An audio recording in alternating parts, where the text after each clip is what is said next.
All right, I am eager to get this session started. This is going to be a session about how Christians engage with politics. And we've got two well-recognized folks with us who have written on this topic in the past, and they are in the process of writing a book on the topic right now called Christians and the Promise of Politics, a very intriguing title. Let me introduce first Professor Jonathan Tran. Jonathan is a professor of theology and great texts and also dean of faculty at Baylor University's Honors College. He was a guest at last year's Theology. The topic was God and Money. He's the author of Asian Americans and the Spirit of Racial Capitalism, a book that a lot of folks at High Rock have read and had really rich discussions around. Jonathan, thanks so much for being with us. It's an honor to be on with you all again. Stanley Hauerwas has had a very distinguished career, teaching at Notre Dame and Duke Divinity School. His work is in theology, ethics, political theology. He's the author of many books. Maybe the most popular is perhaps Resident Aliens, but also Community of Character and Peaceable Kingdom. I just finished reading his memoir. I hope that after tonight's session, you might be encouraged to give this a look. It is a very moving and thoughtful account of aspects of Stanley's life. Stanley carries the accolade, of course, from Time magazine of being described as the best theologian in America. Stanley Hauerwas, thanks so much for being at Theology Lab. Thank you very much. I say that Time magazine description is the secular always finds a way to humiliate you. We're going to get started with the topic of history. Stanley, in 1986, you wrote an essay called A Christian Critique of America. Jonathan, you're really familiar with this. Jonathan, I'm actually going to ask you to get us started, maybe give us a little overview here. This essay was written in the late 1980s. And one of the things that's really interesting about this essay in terms of the current history is there's a pretty wide conversation in, say, among the Christian centers, maybe Christian right and left center, right and left of center, about Christian nationalism. What's particularly amazing to me about Stanley's essay from decades ago is how much he anticipates the Christian nationalism. But the way he unpacks what the problem of Christian nationalism would be critical of Christian nationalism of the right, which we're quite well aware of now, but also versions of Christian nationalism on the left. That is, I think Stanley's equally worried about both. And he thinks, my guess is that you think, Stanley, that the over concern about the right is just the way the left smuggles in their Christian nationalism by way of virtue signaling and right. scapegoating the right. So, one way to get to the history, Scott, is to think about this. So when the left of center Christians today critique Christian nationalism, and they're thinking about things like the January 6th insurrection, they're thinking about Project 2025, and they're certainly thinking about former President Trump. What they seem to imagine, what that critique smuggles in as an undefended premise, is they already know what the relationship should look like. It should look like left, center, progressive Christianity with its political commitments, and anyone on the other side of that must be a Christian nationalist. Whereas the power of Stanley's essay is that it interrogates that way of putting things all together. And one of the things that's interesting about the history is that he reminds us that it was actually the left in the 20th century that got us into these problems in the first place. We need to remember that the right used to, in their own problematic ways, reduce Christianity and the gospel to one's personal relationship with Jesus. So there was no political outlay for that. There was no political implications. The political implications was a kind of problematic type of quietude. It was the left that felt overly confident that the state needed to be deeply informed by Christianity, that in maybe some subtle, sophisticated ways, as we progressive academics tend to think, we wanted Christianity to enshrine the halls of power, but just in subtle, progressive ways. And so it was really the left that dragged the right into politics. And we know this happens largely in a history that's deeply related to questions like abortion, questions around racism, desegregation, and stuff like this. What Stanley reminds us is that was the left's idea. And so whatever the right has become, say this kind of really scary Christian nationalism, that's a monster that the left created. Is that right, Stanley? Is that how you? That's right. Yeah. There's not. My line is there's nothing wrong with the left other than they don't have a Jerry Falwell. Falwell was the beginnings of the Christian right, claiming political significance. And I wanted to, that summary by Jonathan is just right. I wanted to just make a footnote about the word history. What everyone, so oftentimes you hear people say, well, what's being threatened today is Christianity and democracy. And they think they know what they mean when they say that word democracy. What that requires is a narrative display of what kind of conversations we ought to have with one another. If, as a matter of fact, we are to be democratic. I'm not a great scripture quoter, but Paul's admonition at weakest should always have the first and last word is the condition that makes democracy possible, not egalitarianism, not freedom of the individual, but that kind of regard for those that don't seem to have the power that we think democracy gives one another. I mean, one of the things I hear from that, Stanley, and I don't know what you think about this, but the current election is being touted as, maybe the most important in American history, partly because democracy itself is in question. Like, if we vote one person into the White House, then we will have democracy, it'll continue, and then we vote the other person, democracy will have ended. The democracy I learned from Stanley Hauerwas is of a far more robust kind, of the kind that he just talked about, which is the weakest get the first and last word. If that's what democracy is, it doesn't really matter which of the current candidates win the election. We don't have democracy, or democracy has been so enfeebled by, say, corporate power. It's been so overshadowed by issues of serious concern like environmental crisis. It's unclear to me what we're fighting for. There's no doubt there's some significance about this election, but to cast it as a fight for democracy strikes me as not simply hyperbole, but political hyperbole, to get people to side with, who can claim themselves the most serious American or something like this. Jesus said, "Come follow me," but he didn't mean that we needed to be stupid. I agree entirely with what you just said, Jonathan, but when lives are on the line, Trump scares the hell out of me. This question gets us into the church. What does it mean, as both of you say, that the church is itself a political body? I think for a lot of us here, the idea of thinking about the church as a polity, as a political body, might be new. So what is that? And then how does the church's understanding of itself as a political body, how is that something that can be politically significant, significant for how we relate to politics in general? The church as a political body is discovered in the very existence of baptism as a way of life.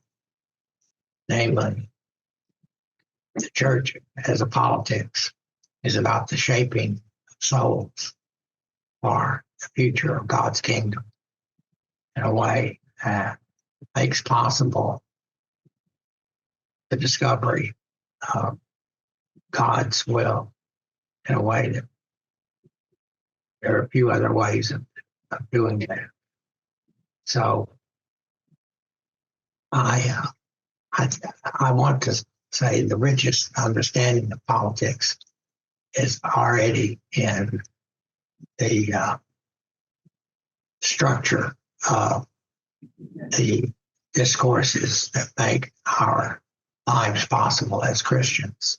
I mean, the baptism is about death and being raised from death. And that's the most basic political stance one can take.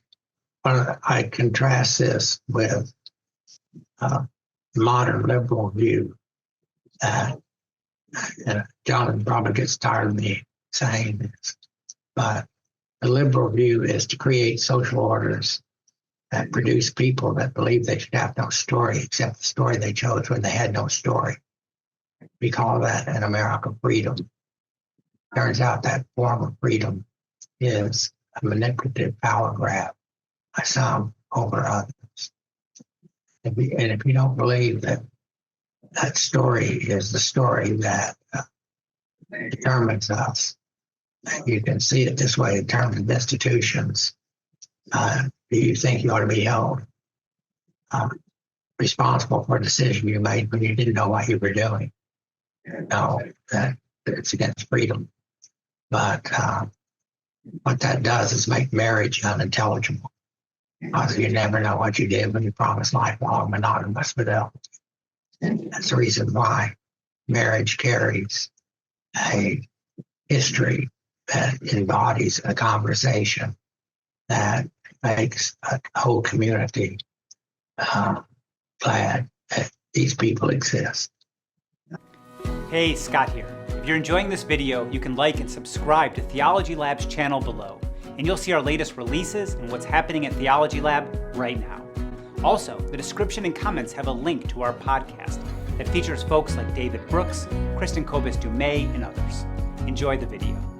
You know, one of the things that Stanley had a lot of his, well, I think all of his students read was the great theorist of participatory democracy, Sheldon Wolin, who taught politics at Princeton for a long time. Many of us think he's, you know, one of the greatest political theorists of the 20th century. Wolin has a book, an iconic text in political theory called Politics and Vision, where he tells the history of political theory in the West. And he narrates the emergence of Christianity as, what he describes as a whole new way by which humans inhabit time. And how do they do so with each other? And this packs time with meaning, because time is now not for, say, the bureaucratic state, which was the Roman imperium in which Jesus was born and died in, but rather time is for one another, where one another includes God. And Wolin says this changes the course of how we understand political existence.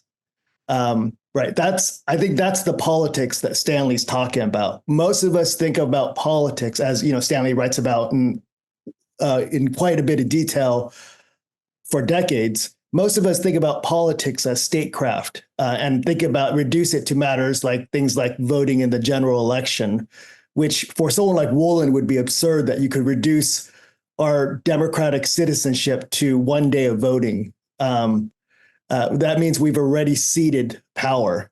But even the idea that politics is something that happens over there by way of series, representatives who we surely don't know and surely don't speak for us. The idea that you can reduce that to politics tells you everything you need to know. So part of the problem I think Stanley's tried to get Christians to think about is even the way we think about the question, Christianity, politics, we imagine politics as something out there, and we try to theorize the relationship between this Christianity and that. But politics is a way of being together. And what Wolin shows us is that Christians, namely the church, offered an entirely new way of being together. So let me give you an example just to flesh it out. And I've always thought about what Stanley just said about marriage is critical. So In the church, Stanley said, you get married. He often repeated this idea in classes.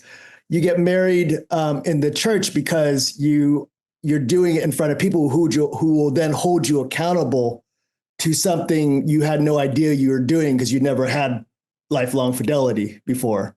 And so you get married in public, that is the church, because they're going to hold you accountable to the vows. That's a politics. Now, think about that politics as compared to a rival politics. You get married in the state gives you a license. For however long you want to stay married is going to be dependent completely on you two and the state. There's no intervening politics in there. It's in some sense the visceration of a public versus in the church said, okay, y'all are married now. It was really only the church's ability to name you as unmarried, if that came to be somehow. That thought, I'm guessing now, terrorizes us. We would much rather be subservient to the public or the lack of public, which is the state, than to a public called the church. But as Stanley's always saying, you're only baptized into one of them, supposedly you're only baptized into one of them, but perhaps you're not. One of the things my wife and I have done for years is we do pre-engagement counseling. I teach at a university, so oftentimes it's young couples. But the couple commits to, and it's a very serious conversation that takes place over many hours, over many weeks. They commit to, if something were to come up in our conversations that suggests they should not get married, they commit to considering not getting married, right? That's a politics. That's the church saying, we play a role in the most serious deliberations of your life, marriage being one of them. What Stanley talks about in terms of death and naming the silences is another. These are a politics that is what Wolin means by a whole new way of inhabiting time together. There's something that I'd hope our listeners get to take away from the way that both of you answered this kind of question is that we tend to think about politics as serious business, but what I think that both of you do a very good job speaking to is that there's even something more serious that's even more political, and that being our baptism, the narrative that governs our lives. So I hope that folks are kind of tuning in to the way that you're maybe expanding what we think of as politics and what has political power. Let me go into this question here. So Stanley, this is a quote that comes from A Community of Character. It's from a chapter in the book on the church's relationship to liberal democracy. You write that the first task of the church is to exhibit in our common life the kind of community possible when trust and not fear rules our lives. To exhibit in our common life the kind of community possible when trust and not fear rules our lives. So when we're talking about politics and trying to have constructive conversations here, I wonder what it is that makes this kind of trust in the church possible. Can you speak to that for a bit? What makes this kind of trust possible, and why is it politically important? I think what makes it possible and also difficult is Christians' obligation to tell one another the truth. And truthfulness is a hard and demanding process that we learn to go about it through our relationship with one another. It can be, British analytic philosophy was often criticized for looking at very small moral problems having to do with promises. But life is an ongoing promise, and promises that produce the possibility of our trusting one another in a way that has been made possible through being engrafted into a narrative which you've got nothing to lose but the truth. So now trust grows from our sense that we keep promises for one another. And we discover what promises we've made we didn't know we made. It's an ongoing process that comes through conversation. Stanley, could you say a little bit more about theological reasons that Christians are obligated to tell one another the truth, especially in ways where the goal here is that we can build trust with one another? We're obligated to live in a way that is unintelligible if God does not exist. So how we discover how the church has made possible lives that wouldn't exist without those kinds of interactions with one another. The silly thing is, I believe Texas is the best state in the union. So, and I've been living in exile most of my life. But those are silly things. But we give me an illusion any day that makes me satisfied with myself, and I will seize it as a way of life. Don't ask me to tell myself the truth about who I am. One of the things that Stanley often talks about in terms of trust is gained in large measure by coherence. Do the things that you say match up to the way you live your life? Do the things that some set of speakers match up with one another? And so Stanley's always talking about things like intelligibility and coherence. So if you're a church that walks around saying, we offer the world a whole new way of being together, but attending your church is about as meaningless as, watching football on Sundays, then people are going to have good reason not to trust you. And then they're going to say, well, I'd rather just watch football on Sunday. I think that tells the plight of many millions of Christians in America at this point, that there's broken trust, to use your language, Scott, because the things we say are violently at odds with the way we live as Christians. One thing Stanley often talks about is this is why the horror, this gets to part, of course, not entirely, but part of the horror of the church's sexual abuse scandals. And whether we're talking about the scandals that occur in your neck of the woods with the Catholic Church, or in mine with the nearly 800 cases of local Baptist churches aiding and abetting systemic sexual abuse in Texas congregations, what it reveals is perhaps a great contradiction at the heart of Christianity. It puts a lie to all of Christianity, because if at the end of the day, what makes us a politics is a baptism, that we are bodies gathered around the one risen body, Christ, such that we can trust each other in that baptism. Your body is mine and mine is yours.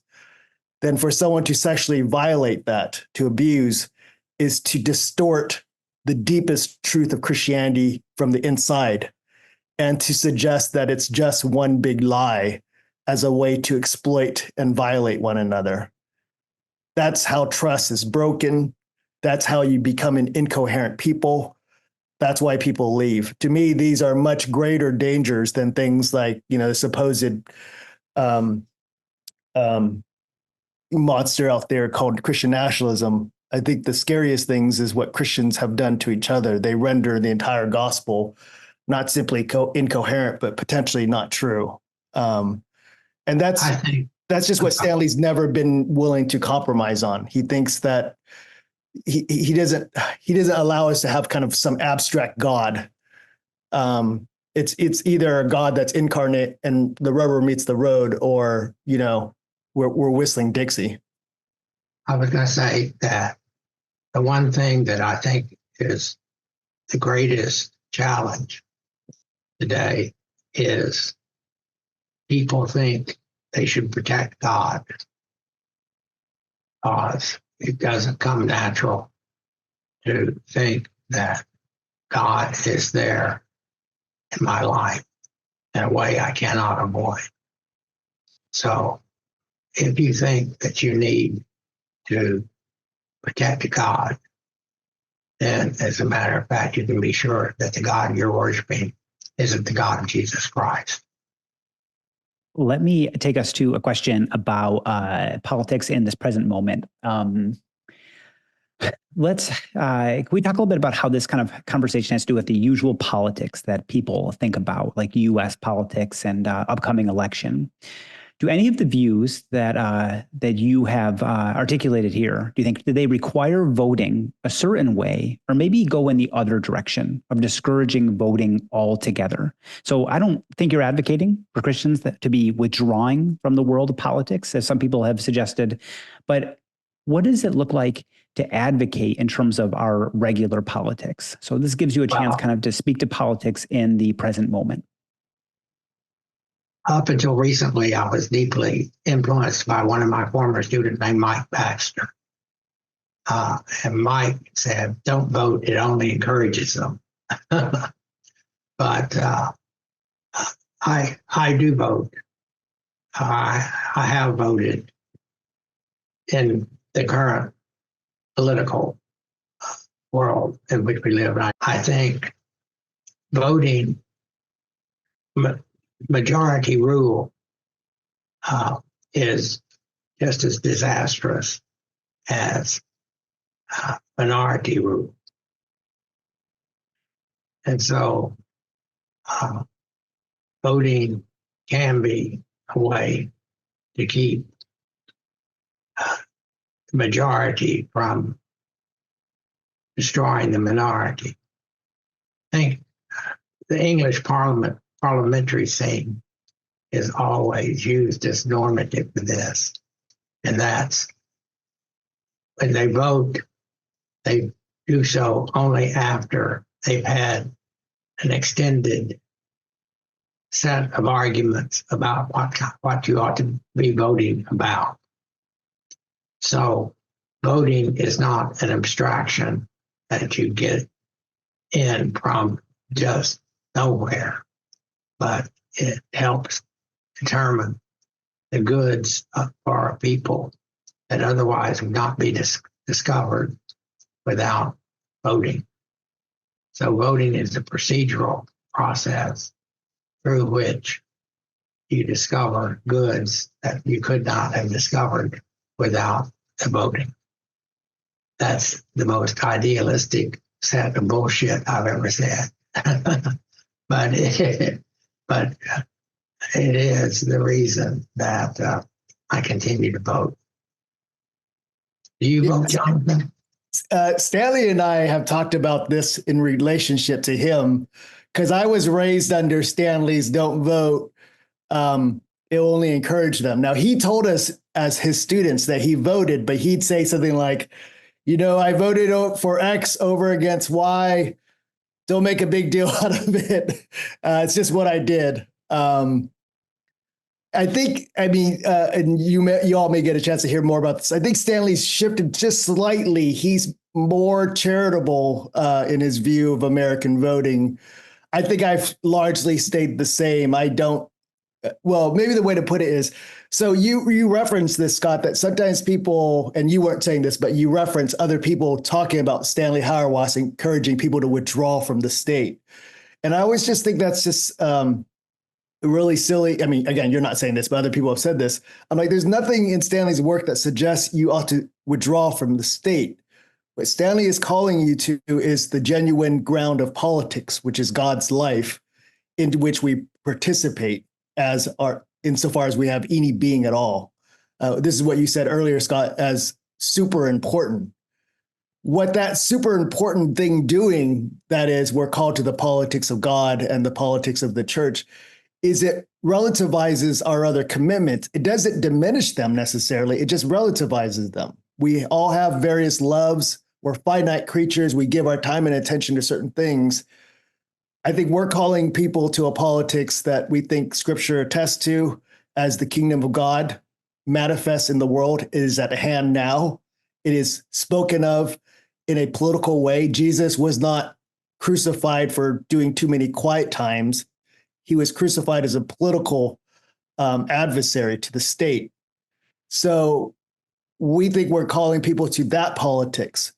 What does it say about other kinds of political involvement? It doesn't say you can't participate. It just says you expect certain kinds of things. So, for example, sometimes people say Stanley's against us participating in the state because he's not really for justice.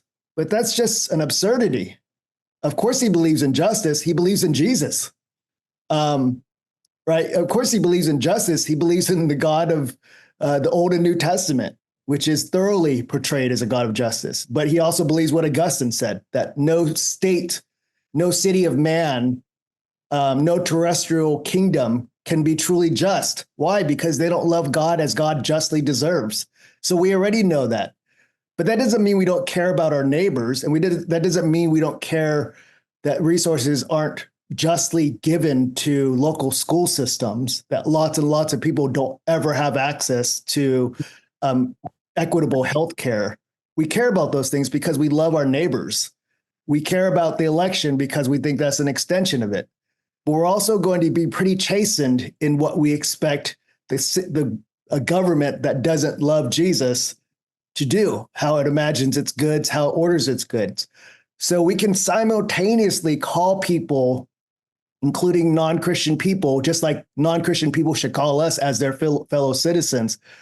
We should absolutely call people to the highest good that the city or the state can offer, just like we should call it to account when it doesn't. That doesn't mean we're withdrawing. It doesn't, and just because we rank our loves in certain kinds of ways doesn't mean we consider them important. It just means we're finite creatures. We order our loves according to the way we inhabit the world. I'm going to move now towards some questions that we've gotten from the audience here.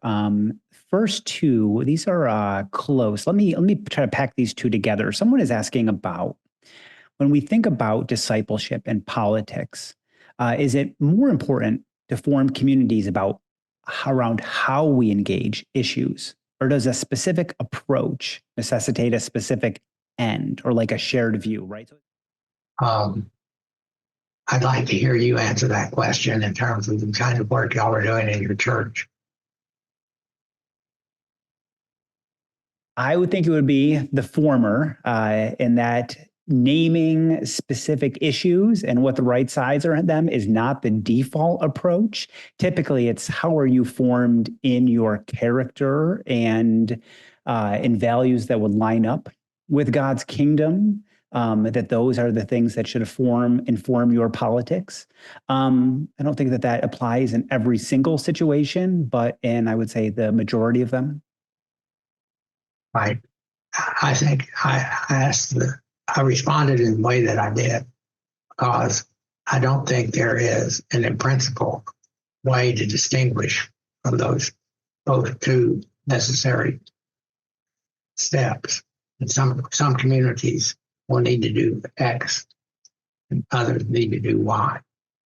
I mean, I imagine that what you've been doing the last few years at High Rock, Scott, is a model of what the former is. That is cultivating the kind of conversation that is capacious enough, that is charitable enough, generous enough to host really difficult things that people feel like they can't talk about. And so we say things like, well, don't talk about X or Y because it's too inflammatory. And then we add to that, definitely don't talk about it at church. Whereas you might say, if you can't talk about it at church, don't go to church. I don't know what the point of church would be. That's not to say that's the only reason you go to church, but church is, again, back to Wolin, a way of inhabiting time when we share commitments in a way that allows certain political judgments to run consistent with those. That doesn't mean we all agree, right? I mean, I'm guessing there are a lot of different views in this room on the question of reproductive rights and abortion. I would never say that some view on it, means this or that in terms of your life as a disciple. I can imagine any number of views on this. It's an incredibly difficult question, but that doesn't mean that I don't have a judgment about it. I just have to recognize I inhabit a space where people may view something very differently, and they love Jesus. And I can't presume that because they think something different than me, that they don't love Jesus. And that's part of the problem with the politics at the moment. Is just, if you're wrong right now, it seems like you're not just wrong, you're wrong all the way down. You're wrong in your soul or something like that. Anyways.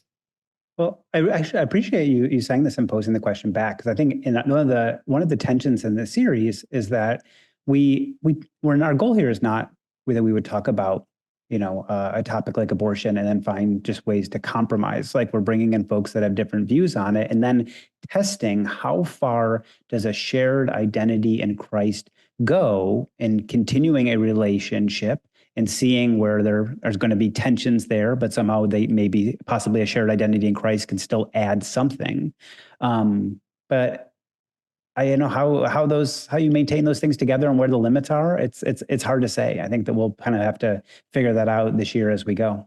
Okay, let me go to this question here. The political entity of the USA was birthed through slavery and other evils, all sanctioned by Christians of the time. In what way, then, has the left dragged the church into politics? Hasn't the church always been in politics for both good and ill? The history I was telling there was about the 20th century, but the long history of American Christians and the various forms of politics that has been America is more complicated than this, the 20th century. But I mean, we need to remember that there were lots and lots of Christians advocating for slavery using Christian political arguments. Biblical theological arguments. But there are also lots and lots of Christians arguing against slavery using biblical theological arguments.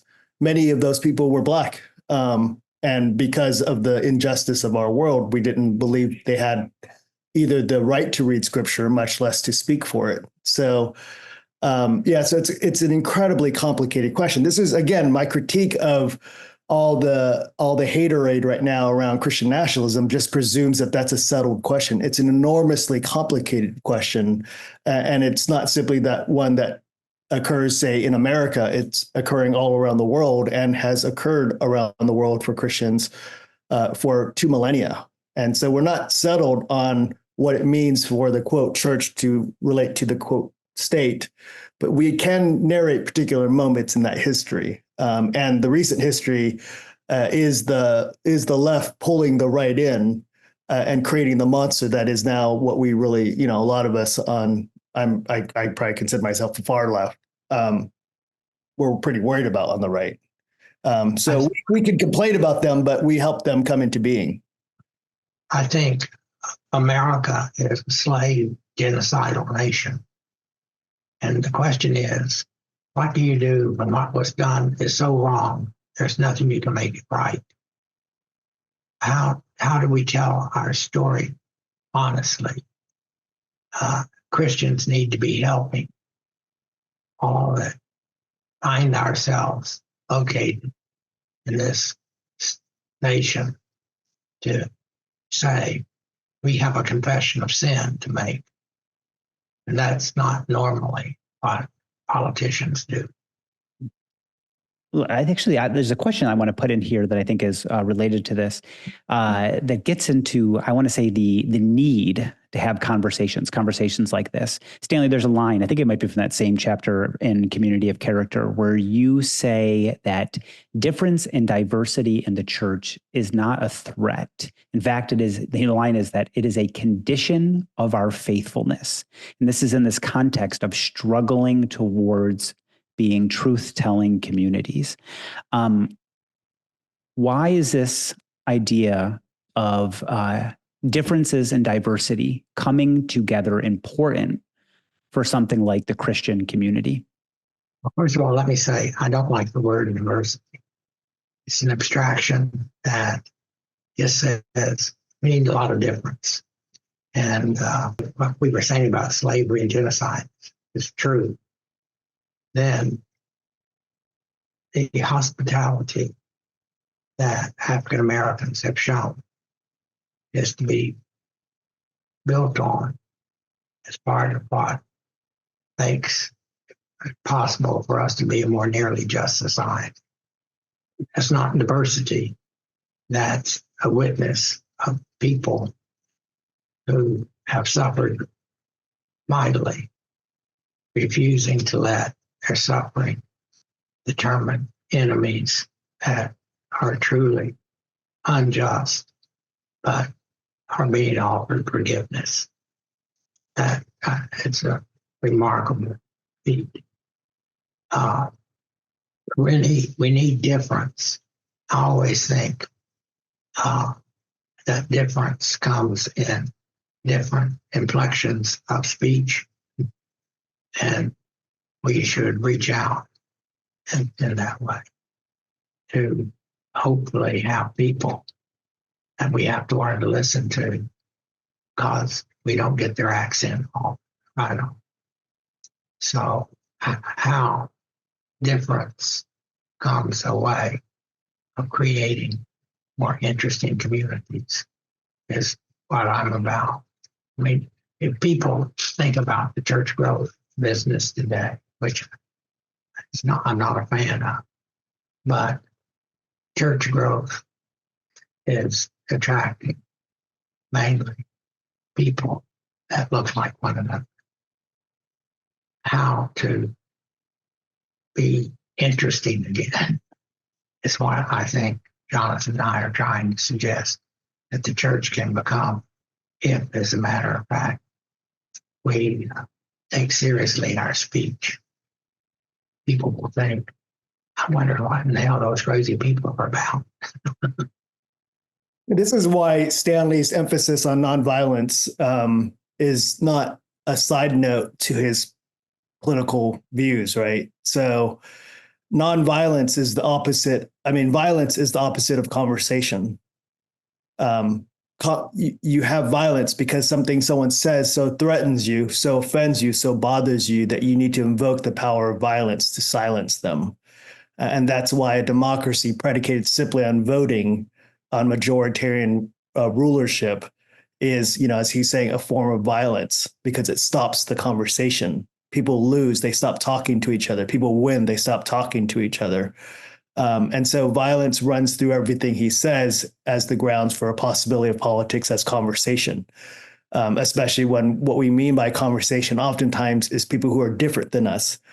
The problem with a lot of the diversity stuff over the last, decades is that it was its own form of violence, strangely in the name of equity and justice. And what we didn't do when we talked about diversity was have serious conversations oftentimes about the things that diversity was supposed to help us think most through. So things like the history of this country that one of your astute people just asked about, the history of slavery.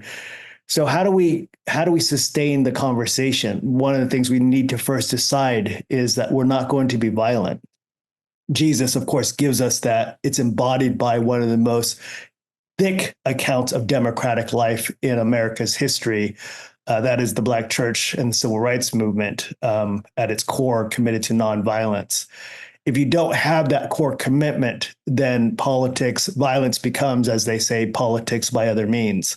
And we're just hoping for, I think we feel called to a different politics, which looks like nonviolence. Well, Jonathan and Stanley, that brings us to the end of our time. Jonathan, Stanley, thank you so much. Thanks for having us on.